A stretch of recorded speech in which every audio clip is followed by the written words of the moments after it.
다니엘서 강의 6번째 시간 이어가도록 하겠습니다. 지난 시간에는 굴복시키시는 하나님이라는 주제를 가지고 저와 여러분이 말씀을 나누었어요. 느부갓네살은 다니엘의 꿈 해석 사건과 영광로에 떨어져서 살아온 사드락과 메삭, 아벳느고의 사건을 통해서 충분히 하나님의 그 살아계심을 경험을 했었습니다. 그럼에도 불구하고 그는 자신의 신을 버리지 못한 채 이 모든 왕국을 자신의 힘으로 세웠다면서 하나님을 대적하는 그러한 교만을 드러내었습니다. 그 결과 어떻게 됐어요? 하나님은 느부갓네살에게 다시 한번 꿈을 주게 되죠. 그런데 그것을 다니엘이 해석해 보니까 7년 동안 왕의 자리에서 쫓겨나서 소처럼 풀을 먹고 몸은 이슬해졌고 머리는 독수리 깃털처럼 자라고 손톱은 새의 발톱같이 되는, 한마디로 왕에서 거지로 목락하게 된다는 그런 극단적인 경험하게 될 것이라고 이렇게 해석을 했고, 실제로 그 일이 이루어졌고 느부갓네살은 그것을 체험하게 됩니다.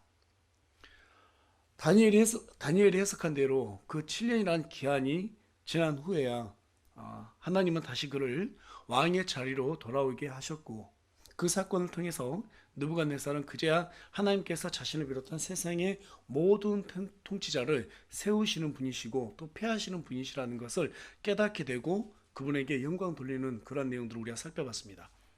우리가 이 사건들을 통해서 깨달을 수 있었던 그러한 교훈은, 첫 번째는 하나님이 이 모든 세상을 통치하시는 우리의 왕이시라는 거예요. 우리가 이러한 사실을 잃어버리는 순간에 우리는 세상 왕을 섬기게 돼 있습니다. 여러분, 모든 삶 속에서 하나님이 나를 주관하시는 왕이시라, 이것을 결코 잃어버려서는 안 된다는 것을 우리에게 알려주고 있어요. 두 번째는 하나님은 교만한 자를 반드시 멸하시고 겸손한 자를 세운다는 사실입니다. 그렇다면 어떤 사람이 겸손한 사람일까요? 하나님을 두려워하는 사람이죠. 하나님을 두려워하는 사람. 우리가 하나님을 두려워하지 않는 순간 우리는 어떻게 될까요? 바로 느부갓네살처럼 교만해진다는 사실입니다. 세 번째로 느부갓네살이 처한 7년이라는 이 기간은 이제 앞으로 미래에 도래하게 될 환란기를 예표하는 그러한 기간이고, 그 기간이 차면 우리 주 예수 그리스도께서 올리브산으로 재림하셔서 교만한 자들을 심판하신다는 그러한 계시를 사실은 이 느부갓네살을 꿨던 그 꿈에 담겨져 있어요. 언젠가는 심판이 있다라는 겁니다. 오늘 다니엘서 5장에 있는 내용 가지고 저와 여러분이 살펴보게 될 텐데요. 바로 이 내용에 담겨진 것도 마찬가지예요. 인간이 교만하면 어떻게 되는 것인가? 또 결국 인간은 심판을 받게 된다는 것이 다시 한번 이 벨사살 사건을 통해서 우리에게 교훈으로 제공해주고 있다는 사실입니다. 이것을 우리 머릿속에 새겨놓고 오늘 말씀을 함께 알아가면 좋겠습니다. 다니엘서 5장에는 하나님께서 세우신 이제 벨사살 왕에게 직접 글을 쓰시고 이제 그러한 글을 갖다가 심판하신 내용이 담겨져 있는데요. 요한복음 16장 8절에 가서 보면 그분께서 오셔서 죄에 대하여, 의에 대하여, 심판에 대하여 세상을 꾸짖으시리라, 이렇게 말씀하고 있습니다. 오늘날 우리 교회들 한번 봐보세요. 언젠가부터 교회 강단에서는 죄에 대하여, 의에 대하여, 심판에 대하여 그러한 꾸짖는 설교가 들려 그치고 말았습니다. 이제는 지옥에 대해서도 얘기하지 않아요. 세상의 모범이 되어야 할 이 교회가 오히려 세상이 걱정하는 대상이 되고 말았습니다. 모범이 되기는 고사하고 오히려 세습과 배임, 성추행 등 중세 카톨릭이 정했던 그런 부패의 길을 그대로 걷고 있습니다. 심지어 그것을 경쟁이라도 하는 듯이 목사들은 자기를 과시하기 위해서 기복주의로 교회를 물들이고 있고 그걸 이용해서 크게 건축하고 있습니다. 교회들은 복음보다 교세에 더 집착하고 있어요. 심지어는 다른 종교들과도 연합하는 일을 서슴지 않고 있는 그런 현실 가운데 이 기독교가 지금 놓여 있습니다. 뿐만 아니라 성도들은 복만 받으면 된다라고 생각하고 하나님을 복의 어떤 도구로 이용하고자 하는 그런 마음이 팽배해져 있습니다. 성경 속에 기록된 하나님은 온데간데 없어요. 오직 인본주의 설교만 강대상을 가득 채우고 있고, 그런 인본주의 설교를 들은 성도들은 자신들의 탐욕을 채우기 위해서 하나님을 믿고 따르고 있습니다. 그 결과 우리 기독교가 어떻게 됐습니까? 목사들은 양복 입은 무당이라고 그러한 소리를 듣고 있습니다. 성도들은 교회를 갔다가 하나의 친목 모임 또는 연애하는 장소로 그렇게 여기고 있습니다. 여러분, 히브리서 9장 27절 가서 보니까 한 번 죽는 것은 사람들에게 정해진 것이라고 말합니다. 이것들 뒤에는 반드시 심판이 있다고 성경은 경고하고 있어요. 고린도 후서 5장 10절에 가서 보니까 우리가 반드시 다 그리스도의 심판석 앞에 나타나리니 이로써 각 사람이 좋은 것이든 나쁜 것이든 자기가 행한 거에 따라서 자기 몸 안에 이루어진 것들을 받으리라 라고 그렇게 분명하게 명시하고 있습니다. 우리의 믿음의 행위가 나중에 하나님의 저울에 달려진다라는 것입니다. 그냥 믿는 믿음이 아니에요. 분명한 말하는 것은 행위예요. 우리의 믿는 바에 따른 행위가 하나님의 저울에 분명하게 달려진다라는 것입니다. 여러분, 이 말씀을 경시 듣지 마십시오. 아주 두려운 말씀이에요. 사도행전 10장 35절에 가서 보니까 하나님을 두려워하며 의를 행하는 사람을 하나님이 받아주신다고 증언하고 있습니다. 자만 1장 7절에 가서 보면 주를 두려워하는 것이 하나님을 아는 지식에 대한 시작이라고 말하고 있어요. 결국 성경 우리에게 무슨 얘기를 하고 있냐면 하나님을 두려워하라는 거예요. 두려워하는 가운데서 죄 짓는 것을 마음 놓고 짓지 말고 거룩하게 살면서 하나님의 명령을 따라서 행하라는 거예요. 그랬을 때 저와 여러분이 하나님의 사람으로 인정을 받는다고 성경 우리에게 말을 해주고 있습니다. 믿으십니까? 네. 하나님을 알면서도 그분을 두려워하지 않고 사는 것은 어리석은 일이라고 성경은 말하고 있어요. 오늘 본문이 있는 다니엘서 5장은 그것이 얼마나 우리에게 큰 인생의 결과를 초래하게 되는지를 이 벨사살 왕을 통해서 본보기로 삼아서 우리에게 교훈으로 제공해 주고 있다는 사실입니다. 저와 여러분은 언젠간 반드시 죽습니다. 반드시 죽어요. 반드시 또 그리스도의 심판석 앞에 서게 될 것입니다. 그때 저와 여러분이 믿음의 행위에 따라서 어떤 사람은 악하고 게으른 종이라고 책망을 받을 것이고 또 어떤 사람은 선하고 신실한 종이라고 칭찬을 받게 될 것입니다. 그때 가면 다 드러날 거예요. 지금 아닌 척하고 자리에 앉아가지고 뭐 마치 나는 잘하고 있는 것처럼 얼마든지 자신을 포장할 수 있습니다. 그런데 여러분의 행위가 나중에 그리스도 심판석 앞에서 다 드러날 거예요. 다 드러날 거예요. 아닌 척 못해요. 그때 가면. 나는 이 정도면 됐지? 언제 하나님이 그렇게 말씀하셨어요? 내가 이 정도 죄는 줘도 괜찮겠지? 언제 하나님이 그렇게 말씀하셨어요? 그런 거 없어요. 예수님께서 제자들을 선택하실 때 그 기준이 뭐였습니까? 누구든지 나를 따라오려거든 어떻게 하라고요? 먼저 자기를 부인하라고 그랬습니다. 그게 기준이에요. 그 다음에 뭘 요구하시죠? 자기 십자가를 지라는 거예요. 하나님께서는 우리에게 적당한 것을 요구하지 않으신다는 것을 우리가 성경 기록을 통해서 알 수가 있는데 우리는 자꾸 적당히를 외치고 있습니다. 그런데 그것은 마귀가 우리에게 심어주는 생각이에요. 하나님은 우리에게 적당히 하라라고 말하는 구절이 있으면 제발 저에게 좀 가져와 보세요. 저도 그것 좀 믿게. 그랬으면 좋겠어요. 그렇죠? 안 그런가요? 저는 그런 말씀 좀 있으면 좋겠는데 그런데 그런 말이 없어요. 오히려 성경은 뜨겁든지 차갑든지 하라고 그럽니다. 미지근하면 어떻게 한다고요? 토해 내버린다는 거예요. 그런데 우리는 적당히 미지근한 걸 되게 좋아하죠. 그렇죠? 그걸 하나님이 상당히 경멸한다라는 겁니다. 바라옵기는 여기 있는 우리 새우물 진노에게 모든 성도들은 나중에 우리 예수님 만날 때 선하고 신실한 종이라고 칭찬받는 그런 저와 여러분이 되길 간절히 소망합니다. 그래서 오늘은 무게를 다시는 하나님이라는 주제를 가지고 말씀을 나눌까 합니다. 다니엘서 4장과 지금 이 5장이 있는데 4장 다음에 5장이 있는데 4장에서 5장까지는 약 20년이라는 시간의 공백이 있습니다. 이 기간 동안에 어떤 일이 있었느냐? 느부갓네살 왕이 죽어요. 그리고 지금 여기 다니엘서 5장에는 벨사살 왕이 등장합니다. 그런데 2절하고 5장 2절, 11절, 13절 그리고 여기 22절 가서 보니까 뭐라고 그래요? 벨사살이 느부갓네살의 아버지다 이렇게 지금 기록되어 있는데 사실 벨사살은 느부갓네살의 아들이 아니라 손자입니다. 손자예요.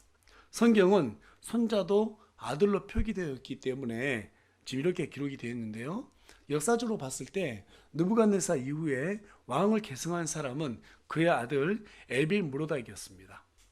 느부갓네살의 살이 이제 죽고 난 다음에 이 에빌 무로닥 이 아들이 왕이 됐는데 얼마 되지 않아서 느부갓네살의 사위이자 에빌 무로닥의 매형인 네르갈 살레살이라는 이 사람이 반란을 일으켜요. 그리고 에빌 무로닥을 살해를 합니다. 그리고 이제 그가 왕위를 찬탈하게 되는데 하지만 그도 역시 오래가지 못하고 수년 뒤에 전장에 나가서 전사를 하게 됩니다.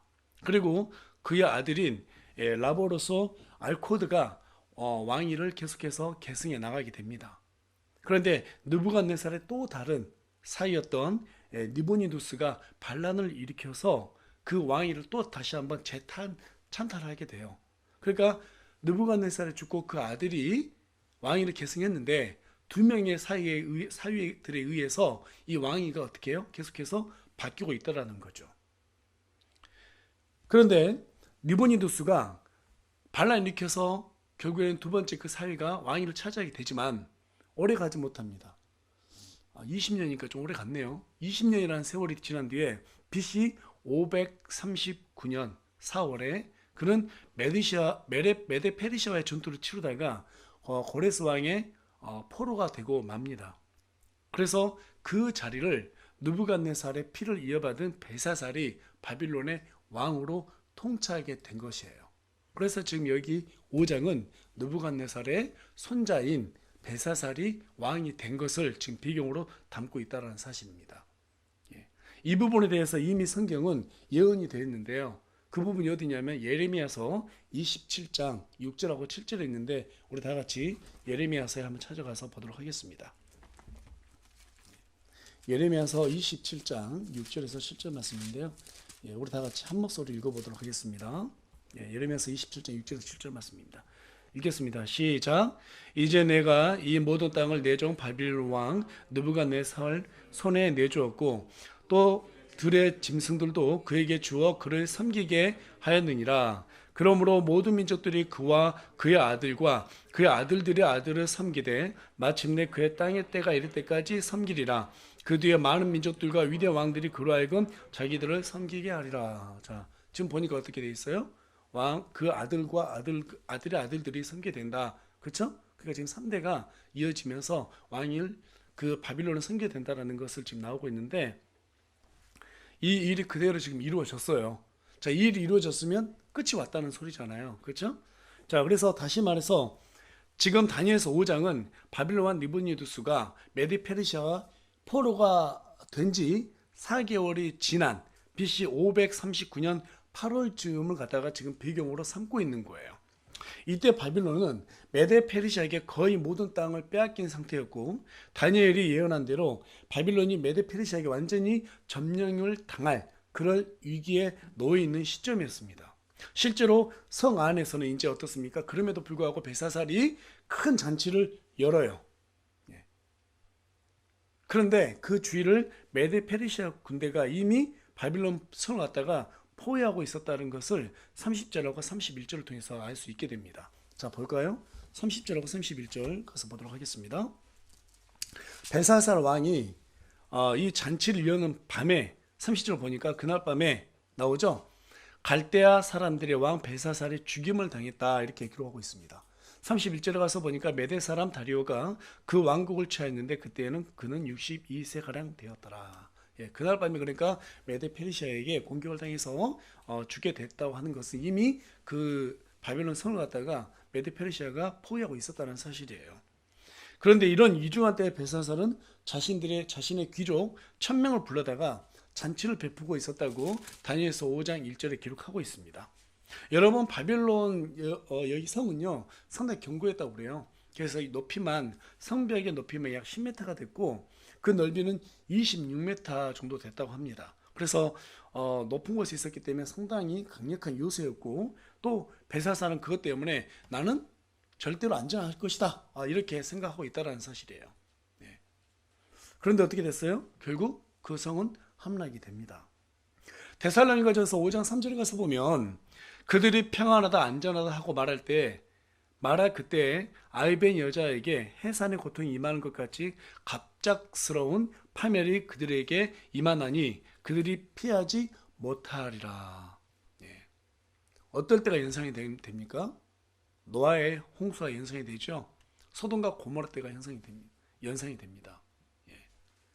마귀는 우리에게 오늘도 어제와 같이 평안할 것이라고 자꾸 위로해 주는 말을 합니다. 그렇게까지 열심히 하나님 일 안 해도 돼. 하나님의 심판 아직도 멀었어. 이렇게 말을 해요. 근데 우리 예수님 뭐라고 그래요? 도둑같이 오신다고 말씀하고 계십니다. 그날은 도둑같이 온다. 심판이 있다라는 거예요. 반드시 있다.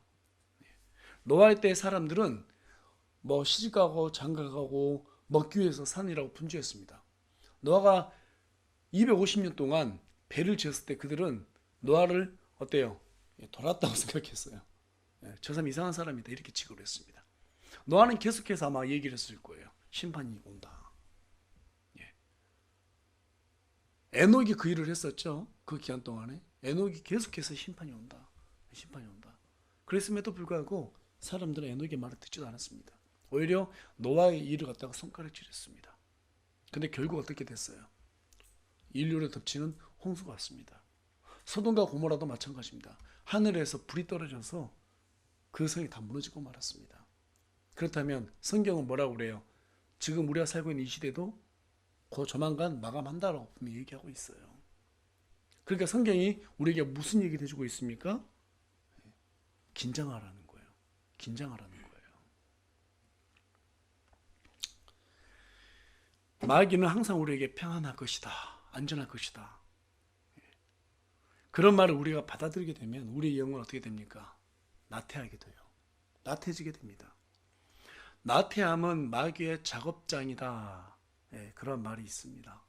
나태한 사람은 반드시 하나님을 버리고 마귀의 성품을 닮아가고 그를 따라가게 되어 있어요. 믿는 자도 마찬가지예요. 믿지 않는 자만 그런 게 아니라 믿는 자가 그렇게 믿는 자도 그렇게 얼마든지 될 수 있어요. 계속해서 우리가 이제 2절부터 4절의 내용을 보게 되면 벨사살은 하나님을 버리고 마귀의 성품을 답습하게 되는 것을 보게 됩니다. 벨사살은 느부갓네살이 예루살렘 성전에서 탈취해왔던 하나님의 그 기물들, 금그릇과 은그릇에다가 술을 퍼마시고 뿐만 아니라 금과 은과 녹과 새와 나무와 돌로 된 우상을 만들어서 숭배를 하는 그런 엄청난 죄를 짓고 말았습니다. 여러분 이 일이 지금 뭐예요? 이 정도면 하나님을 대놓고 모욕하는 신성모독이죠. 신성모독입니다. 그때 하나님은 자신의 손으로 지금 이렇게 등잔대가 빛을 이렇게 비추고 있었어요. 그러니까 촛불을 이렇게 타고 있었습니다. 근데 하얀 벽이 있었는데 그 벽에 갑자기 큰 손을 이렇게 내는 거예요.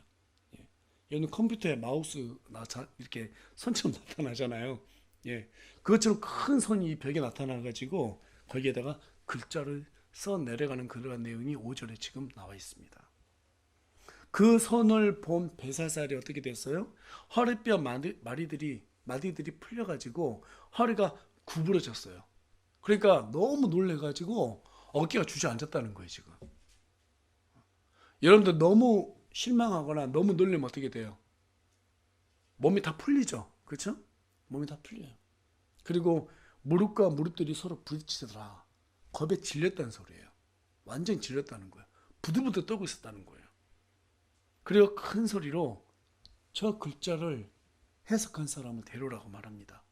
그 사람은 누구든지 바벨론의 셋째 치리자로 임명하겠노라고 그렇게 약속하는 것을 6절하고 7절에 기록이 되어 있어요. 여러분 왜 셋째 치리자일까요? 첫째 치리자였던 벨사살의 고모부 그러니까 느부니두스가 메데 페르시아의 포로로 끌려가 있었기 때문에 벨사살 그 다음의 자리에 셋째 자리에 두겠다 이렇게 말하는 거예요. 쉽게 말하면 총리로 임명하겠다라는 겁니다. 그러나 아무도 그 글자를 해석하지 못해요. 하나님께서 하신 일은 하나님만 풀 수 있기 때문에 못 푸는 것은 당연한 것입니다. 느부갓네살 꿈을 꿨을 때 제자들이 해석을 할 수 있었나요? 못했죠. 하나님의 사람이었던 다니엘만 할 수 있었습니다. 네. 그와 같이 아무도 풀지를 못했어요. 그때 왕비가 다니엘을 생각해냅니다. 그리고 왕에게 그를 부르면 그가 틀림없이 이것을 해석할 수 있을 것이라고 그렇게 다니엘을 추천하게 되죠. 그런데 뭐라고 소개합니까? 다니엘에 대해서 우리 11절 볼까요? 왕의 왕국에 한 사람이 있는데 그 속에는 거룩한 신들의 영이 있나이다 이렇게 얘기해요. 그러니까 거룩한 신들의 영이 있나이다. 이것은 하나님을 얘기해요? 아니면 다른 신을 얘기하는 거예요? 다른 신을 얘기하는 거죠. 신들. 분명히 다니엘은 뭐라고 그랬어요? 하늘에 한 분이신 하나님밖에 없다. 느부갓네살에게 정확히 그렇게 얘기한 적이 있어요. 그런데 지금 여기 있는 왕비가 하는 말이 다니엘 속에는 어때요? 여러 신들이 있다. 이렇게 얘기를 합니다. 다시 말해서 이 왕비는 다신주의를 숭배하는 그러한 사람이었다는 것을 알 수 있어요. 왕이 다니엘을 데려오라고 이제 명령합니다. 그리고 다니엘이 왕 앞에 이끌려 나와요. 그때 왕이 다니엘에게 벽에 쓰여진 이 글을 해석하면 너에게 선물과 함께 이 나라의 셋째 치리자의 자리로 임명해 주겠다. 그렇게 약속하게 되는데요. 그 말에 듣고 다니엘이 뭐라고 말합니까? 우리가 17절 다 같이 한 목소리 읽어볼까요? 17절 읽겠습니다. 시작. 그때 다니엘이 왕 앞에서 응답하여 이르되 왕의 선물은 왕이 가지시며 왕의 보상은 다른 사람에게 주옵소서. 야, 이렇게 얘기를 합니다. 그러니까 지금 무슨 말이에요? 선물은 왕이나 가지세요. 보상도 딴 사람 주세요. 나 필요 없어요. 이렇게 만약에 조선시대 때 얘기했다. 그럼 어떻게 됐을까요? 그 사람 온전히 걸어 못 나갔을 거예요. 살아선 돌아갈 수 없었을 것입니다. 이거는 여러분 왕권에 도전하는 심각한 대역죄였습니다. 이 정도면. 13절에 보니까 벨사살의 눈에 다니엘 어떤 사람이었어요? 포로의 자손일 뿐이었어요. 원한다면 당장이라도 다니엘을 두 조각 내서 죽일 수도 있었습니다. 그럼에도 불구하고 다니엘은 기죽지 않아요. 1000명의 귀족들이 본 앞에서 왕에게 지금 도전하고 있다는 사실이에요. 이 늙은이가 지금 왕에게 지금 뭐 간을 빼놓고 온 것 같아요. 그렇죠? 엄청나게 분 것처럼 눈 하나 끔찍 않고 왕이나 가지세요. 나 그 필요 없어요. 그런데 내 해석은 해줄게요. 이렇게 말하는데 쉽겠습니까? 결코 쉽지 않습니다. 우리가 글로 읽으니까 그냥 배짱 좋네 이 정도만 생각할 수 있지. 여러분 한번 상상 한번 해보세요. 1000명입니다. 1000명. 그것도 귀족들이고 모든 대신들이 다 모여 있어요. 그 앞에서 이렇게 말한다는 거 한번 상상해 보세요. 얼마나 두렵겠어요. 말 못할 거예요. 그런데 다니엘을 봐보세요. 눈 하나 끔찍하지 않습니다. 당당하게 말합니다. 사실 여러분 이렇게 보니까 다니엘이 당당하게만 보이는데요. 이 문구를 자세히 한번 몇 번 되풀이해서 한번 읽어보세요. 17절 말씀을. 왕의 선물은 왕이 가지시며 왕의 보상 다른 사람에게 주옵소서. 잘 이렇게 문맥을 전체 다 읽어보시면 당당한 정도가 아니라 지금 다니엘이 왕에게 지금 화를 내고 있는 거예요. 지금 분노하고 있는 거예요. 그렇다면 왜 다니엘이 분노했을까? 쭉 살펴보시면 여러분 그 첫 번째 이유가 뭐냐? 22절 우리 다 같이 한번 읽어보겠습니다. 시작. 오 벨사살이여 왕은 그의 아들로서 이 모든 것을 알면서도 마음을 낮추지 아니하고 18절에서 24절에는 우리가 지금까지 하나님께서 느부갓네살에게 행하셨던 그러한 일들에 대해서 정리한 내용들이 요약이 돼 있어요. 예, 정리되어 있습니다. 근데 여기에서 지금 다니엘이 뭐라고 말하고 있습니까? 벨사살에게 이 모든 것을 알면서도, 이 모든 것을 알면서도, 그러니까 쉽게 말하면 왕을 세우고 멸하시고 하는 것도 다 우리 하나님의 주권 안에 달려 있는데 어떻게 그걸 알면서 이룰 수 있느냐는 거예요. 느부갓네살이 그걸 인정하지 않고 교만해지고 하나님의 대적하다가 7년 동안 어떻게 살았는지 지금 알면서도 이렇게 말할 수 있느냐. 예, 지금 이렇게 다니엘이 어떻게 해요? 분노하고 있는 겁니다. 쉽게 말해서. 네. 어느 정도로 분노했는가? 여러분 22절 다시 한번 봐보세요. 오 벨사살이요. 여러분 신하가 왕의 이름을 부를 수 있어요 없어요? 지금 왕을 부르고 야 벨사살 지금 이렇게 얘기한 거하고 크게 다르지 않습니다 여러분. 집에 가서 여러분 아버지 이름도 쉽게 못 부르죠. 그렇죠? 그런데 지금 신하가 오 벨사살이요. 지금 왕이라고 하지 않습니다. 벨사살 너 왕이 너 앉혀놨는데 하나님께서 너를 왕으로 앉혀놨는데 너 이럴 수 있어? 예.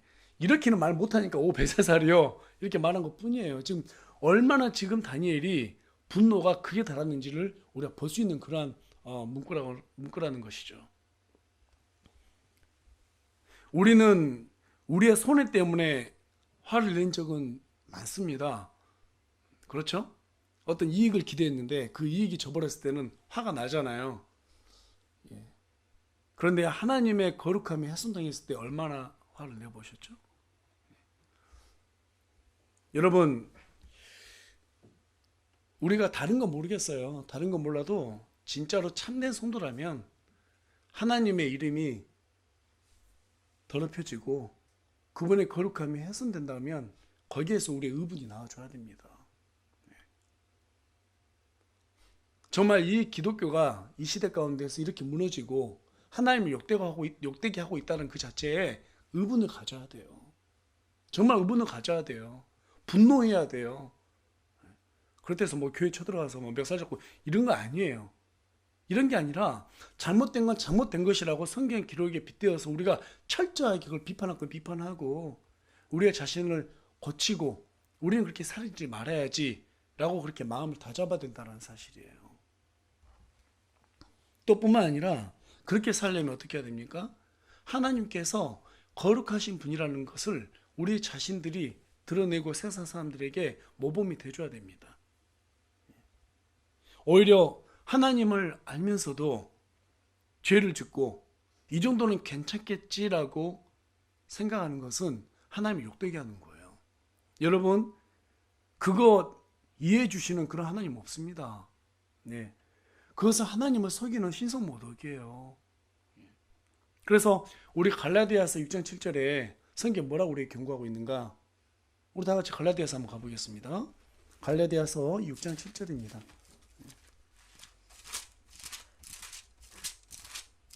우리 다 같이 한 목소리로 읽겠습니다. 6장 7절 말씀입니다. 시작. 섞지 말라. 하나님은 조롱당하지 아니하시나니 사람이 무엇을 심든지 또한 그것을 거두리라. 하나님은 속아요 안 속아요? 우리가 이 정도는 괜찮겠지? 그것은 나를 속이기 위한 방법이지 하나님을 절대 못 속입니다 여러분. 진리는 딱 그 정도에 있습니다.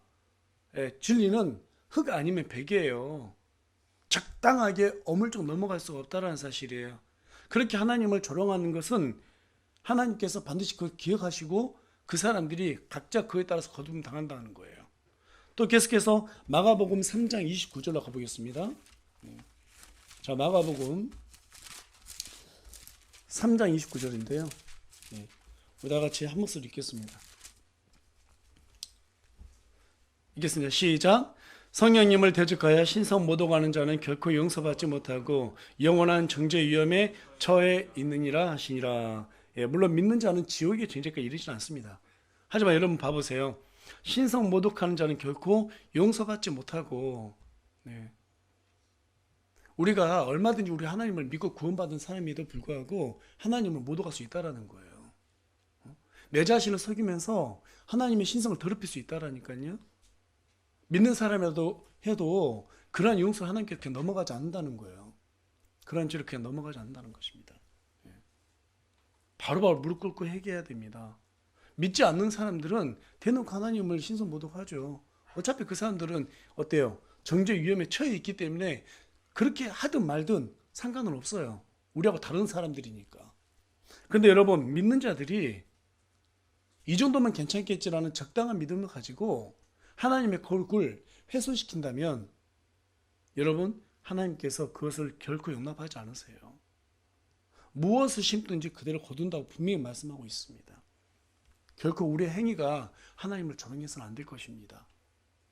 아멘이십니까? 네. 고린도전서 5장 1절입니다. 세상 사람들도 거기 가서 보면 죄를 짓지 않는, 세상 사람들도 죄를 짓지 않는 청년이 있어요. 아비의 아내를 갖다가 음행했습니다. 그 사람에 대해서 사도 바울이 뭐라고 말해요? 그의 육체를 산탄에게 내주도록 해달라고 기도했다고 그러잖아요. 분명히 죽임 당했을 거예요. 구원받았다고 해서 안심하지 말라 이 말입니다. 민수기 32장 23절에 가서 보면 그러나 만일 너희가 그와 같이 하지 아니하면 보라 너희가 주께 죄를 지었으니 너희 죄가 너희를 찾아낼 줄 분명히 알지니라. 이런 성경 말씀 볼 때마다 마음이 되게 어때요? 찔림을 당하고요. 하나님 믿는 게 참 어렵구나. 왜 마지막 때가 가면 갈수록 사람들이 하나님을 더 안 믿으려고 하는지 알 수 있는 거예요. 하나님은 적당한 걸 요구하지 않으시기 때문에 적당히 넘어가고 싶고 적당히 지고 싶은 그런 마음에 자극을 주기 때문에 사람들 더욱더 믿지 않으려고 한다는 거예요. 그렇기 때문에 여러분 마지막 때가 가면 갈수록 믿는 자들 속에서도 적당히 믿으려고 했던 사람들과 확실하게 믿은 사람들로 딱 정확히 구분이 될 겁니다. 정확히 구분될 거예요. 죄를 낳으면 뱀사살처럼 하나님을 알면서도 그분을 대적하게 됩니다. 성도가 거룩하게 살아야 할 이유가 바로 여기에 있어요. 세상과 섞이면 뱀사살처럼 될 수 있다는 사실입니다. 이제 다니엘이 왕에게 분노한 두 번째 이유는 무엇인가? 우리 23절 말씀, 본문에 있는 다니엘서 5장 23절 말씀을 다 같이 읽겠습니다. 시작. 도리어 자기를 높여 하늘의 주를 대적하며 그들이 그분의 집의 그릇들을 왕 앞으로 가져오매 왕과 왕의 귀족들과 아내들과 첩들이 그것들로 포도주를 마시고 은과 금과 녹과 새와 나무로 돌로 된 신들 곧 보지도 못하고 듣지도 못하고 알지도 못하는 신들을 찬양하며 또 하나님 즉 손에 왕의 숨을 쥐고 계시며 자신의 길을 왕의 모든 길로 삼으시는 분께는 영광을 돌리지 아니하였나이다. 벨사살이 자신의 왕이신 하나님을 모독했어요. 그 나라의 왕이신 느부갓네살이 인정했던 누구든지 하나님 외에는 다른 신을 섬기지 말라고 칙령을 조서를 내려서 명령했던 그 모든 걸 전부 다 어기고 오히려 어떻습니까? 하나님의 성전에 있었던 기물들을 가져와서 거기에다 술을 담아가지고 그냥 막 퍼마시고 그뿐만 아니라 여러 가지 것들로 우상을 만들어서 숭배하는 모습을 다니엘이 보게 됩니다. 그 모습을 보고 분노가 치밀어 올랐던 거예요. 특별히 지금 이 3절 말씀의 내용이 좀 긴데요. 그 안에 보니까 뭐라고 돼 있어요? 왕의 숨을 쥐고 계신 분 이렇게 말하고 있습니다. 지금 벨사살이 이 모든 것을 알았다고 22절에 말하고 있는 걸 봤을 때 벨사살이 지금 어때요? 모든 것을 통치하시고 살게 하시고 죽이게 하는 것도 하나님이라는 것을 알고 있었다는 말이에요. 그럼에도 불구하고 그가 이러한 행위를 했다라고 하는 것은 하나님을 전혀 두려워하지 않았다는 사실입니다. 하나님을 알면서도 두려워하지 않으면 방법이 없어요. 인간은 누구든지 불구하고 다 교만해지게 돼 있습니다. 이런 사람을 성경은 뭐라고 말해요? 어리석은 사람이라고 말하고 있습니다. 그렇다면 그런 사람들이 어떤 일을 하는가? 우리 다 같이 로마서로 가보겠습니다. 로마서 1장 21절에서 23절 말씀 보겠습니다. 자, 21절에서 23절까지 말씀 보겠습니다. 자, 21절 말씀을 다 같이 읽어보겠습니다. 시작. 그들이 하나님을 알되 그분을 하나님으로 영화롭게 하지도 아니하고 감사하지도 아니하며 오히려 자기들의 상상 속에서 허망해지고 또 그들의 어리석은 마음이 어두워졌나니. 자, 그러니까 하나님을 두려워하지 않고 교만한 사람들은 하나님을 알지만 알지만 그분을 하나님으로 영화롭게 하지 않는다는 거예요. 모든 영광을 자신에게 돌리고 자신을 드러내고 자신의 영화를 위해서 산다라는 사실입니다. 예. 또 두 번째 뭐라고 말하고 있어요? 감사하지도 아니하고 감사가 떠나갔다라는 거예요. 온통 불평 불만뿐이에요. 예. 우리가 예배 전에 시편 144편 읽어보니까 뭐라고 말하고 있어요? 불평하지 않는 자는 행복한 백성이라고 말하고 있습니다. 그렇죠? 예. 하나님께서 그러한 사람을 행복하게 해주겠다는 말이에요. 우리가 날마다 감사하며 산다는 것이 참 쉬운 일이 아니에요. 예. 신앙생활은 줄타기 같아요. 줄타기 어때요? 조심스럽게 걷는 것이잖아요. 자칫하면 떨어져 버려요. 하나님을 믿는다는 것은 되게 좁은 문을 걷는 길이에요. 옆에 넓은 길 많아요. 그 넓은 쪽을 보게 되면 우리는 감사를 금방 잃어버리고 불평이 쑥 들어와 버려요. 그걸 이겨내야 돼요. 또 뭐라고 말해요? 오히려 자기들의 상상 속에서 허망해진다는 거예요. 내가 유명해져야지? 돈 많이 벌어야지? 그렇죠? 여러분 유명해지고 싶고 돈 많이 벌려고 생각하잖아요. 그러면 하나님 안 보여요. 하나님 의지하지 못해요. 절대 의지하지 못합니다. 그래서 상상 속에서 허망해진다는 거예요. 여러분들 어떤 상상을 하고 있으세요? 나중에 우리 예수님 만나서 신실한 종이라고 칭찬받는 걸 상상하세요? 아니면 큰 집, 좋은 차, 그쵸? 가족 딱 이루어가지고 행복한 꿈을 꾸세요. 그 꿈은 세상 사람들이 다 꾸는 꿈이에요. 그런데 성경은 과감하게 우리에게 뭘 요구하고 있어요? 잠언 가서 읽어보면 부자가 되지 말라고 합니다. 오히려 부자가 되지 말라고 얘기하고 있고요. 또 뿐만 아니라 오직 예수님을 따르라고 그래요. 너희 다 부인하고 십자가를 지라고 요구하고 있어요. 지금 이런 상상은 하나님께서 우리에게 요구하지 않는 상상이에요. 그런데 우리는 하루 종일 어떤 상상을 하죠? 세상 속에서 잘 살 상상밖에 안 한다는 거예요. 그러면 탐욕이 우리 안에 들어온단 말이에요. 절대 감사 못해요. 하나님? 못 믿어요. 입술로만 믿게 되는 거예요. 주일날 여기 와서 예배 드린 걸로 나는 그냥 됐다 이렇게 생각하는 거예요. 헌금하는 걸로 됐다라고 생각하는 거예요. 어쩌다가 사람들에게 하나님 전하는 걸로 됐다라고 생각하는 거예요. 그러니까 의무적인 사람밖에 안 된다는 사실입니다. 또 계속해서 보면 또 그들의 어리석은 마음이 어떻게 됐다고요? 어두워졌다라고 하는 거예요. 이제 죄가 죄인지 몰라요. 이 정도 죄는 하나님 이해하시겠지? 아까 앞서 말씀드린 바와 같이 그런 하나님 어디 계세요? 없습니다. 마음이 어두워지면 하나님의 거룩함 바로 침해합니다. 하나님을 우리가 알지 못하는 가운데서 그분의 신성 못 얻어갈 수도 있는 그런 도구로 마귀의 종이 될 수도 있다는 사실이에요. 자, 계속해서 우리 22절하고 23절도 읽겠습니다. 시작. 그들은 스스로 지혜롭다고 선언하나 어리석은 자가 되어 썩지 아니할 하나님의 영광을 썩을 사람이나 새나 네 발 달린 짐승이나 기어다니는 것들과 같은 형상으로 바꾸었느니라. 그러니까 22절 보니까 그들은 스스로 지혜롭다고 선언하나 어리석은 자가 되어, 그러니까 교만한 자가 된다는 거예요. 지금 방금 제가 말씀드렸던 21절 말씀을 거꾸로 뒤집어 봤을 때 이러한 것들을 어때요? 행하게 되면 교만한 자가 된다라는 거예요. 그런 사람을 어리석은 자라고 지금 성경 우리에게 말하고 있어요. 하나님을 두렵지 않게 된다라는 거예요. 그러면 이제 어떻게 되느냐? 자, 23절 말씀 보니까 새나 네 발 달린 짐승이나 기어다니는 것들과 같은 뱀이죠. 그런 것들을 갖다가 형상으로 바꾸었다. 우상으로 숭배한다라는 거예요.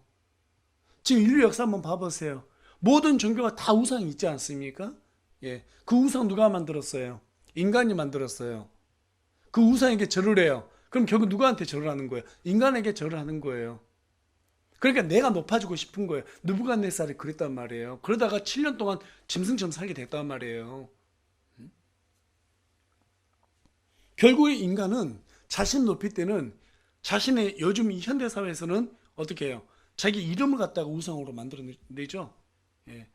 자기의 자리를 우상으로 숭배하게 됩니다. 내가 이 정도인데 하면서 내 말 안 들어? 그럼 너는 내가 어떻게 하는지 두고 봐 하면서 뒤에서 다른 사람 시켜가지고 해코지하고 그러면서 자기 권력을 자랑하는 것을 우상으로 지금 섬기고 있다는 사실이에요. 어리석은 사람은 어때요? 바로 이렇게 하나님을 대적하며 우상을 숭배합니다. 어떤 방법으로든지 하게 돼 있어요. 여러분, 하나님을 대적하는 사람들에게서 등을 돌리시기 바랍니다. 하나님도 그들에게 베풀 그러한 긍휼을 남겨두지 않았습니다. 그들에게 남겨둔 것은 저 저주의 장소, 지옥뿐이에요. 어리석은 자가 되지 않으려면 그분의 영광을 위해서 사는데 우리의 인생 목표를 정확하게 설정하셔야 됩니다. 모든 일에 감사해야 돼요. 부자가 되려거나 유명한 사람이 되려고 해서는 안 됩니다. 자꾸 안정된 어떤 삶을 추구하려고 해서도 안 돼요. 마음이 어두워지지 않도록 영적으로 깨어 있어야 합니다. 사람을 따라서도 안 됩니다. 오직 말씀을 따라가야 되는 거예요. 오직 말씀을 따라가야 되는 거예요. 이것이 어리석음에서 벗어나는 길이라고 어때요? 로마서 1장 21절에서부터 23절이 우리에게 안내해주고 있다는 사실입니다. 이제 하나님은 그렇게 살지 못하면 어떻게 되는지 이 벨사살을 본보기로 아예 삼으셨어요. 그리고 다니엘에게 해칠한 벽에 쓰여진 그 글들을 해석하라고 합니다. 그 내용이 지금 다니엘서 5장 25절에 기록되어 있는데요. 자, 우리 다 같이 5장 25절, 26절, 27절, 28절인데 우리 다 같이 한 목소리 읽어보겠습니다. 시작. 기록된 글은 이것이니 메네 데겔 우바르 신이다. 그것의 해석은 이러하니 메네는 하나님께서 왕의 왕국을 세셔서 그것을 끝내셨다는 것이요. 데겔은 왕을 저울에다니 부족함이 있다는 것이며 베레스는 왕의 왕국이 나뉘어서 메대 사람들과 페르시아 사람들에게 주어졌다는 것입니다. 하니 메네 데겔 우바르 신. 여러분, 이 글은 아람어입니다. 아람어였기 때문에 이 바벨론의 지혜자들이 결코 읽지 못하고 해석하지 못한 것은 당연한 일이었을 것입니다. 근데 여기서 그 아람어로 보면 저도 뭐 아람어에 대해서 배우지 못했지만 이 성경을 해석하신 분들의 말을 들어보니까 메네라는 뜻은 아람어로 셈을 끝냈다 이런 뜻이라고 그래요. 셈을 끝냈다. 그 다음에 데겔이라고 하는 것은 저울에 달아 측량해봤다 이런 의미고요. 그 다음에 우바르시는 여기에서 우는 그리고라는 접속사입니다. 그리고 바르시는 나눈다라는 뜻을 가진 베레스의 복수형이에요. 그러니까 지금 이 왕국이 어때요? 왕국들로 쪼개지죠. 그래서 이 우바르신 이렇게 성경을 해석했다라는 거죠. 한 문장으로 표현하면 이거예요. 하나님께서 저울로 벨사살 왕의 무게를 달아보니까 함량이 부족한 것이 드러났으니 이제 당신의 왕국은 끝났습니다. 메드 페르시아에게 이제 넘겨졌습니다. 즉 이 의미예요. 그리고 실제로 그날 밤에 벨사살은 성 밖에 있었던 메드 페르시아 군대에게 사로잡혀 죽임을 당하게 되고 바벨론은 어떻게 됩니까? 역사 속으로 영원히 사라지고 맙니다. 지금 이 일로 인해 가지고 다니엘이 느부갓네살의 꿈을 해석하고 예언했던 대로 다니엘서 2장 39절에 그 내용이 정확하게 성취가 되게 된 것이죠. 오늘 본문 우리에게 다시 한번 하나님이 이 세상을 통치하시는 분이시라는 것을 재확인시켜 줍니다. 그리고 또 한 가지는 하나님은 공의의 하나님이기 때문에 이 세상 어떤 사람도 하나님의 조를 피해가지 못한다는 사실입니다.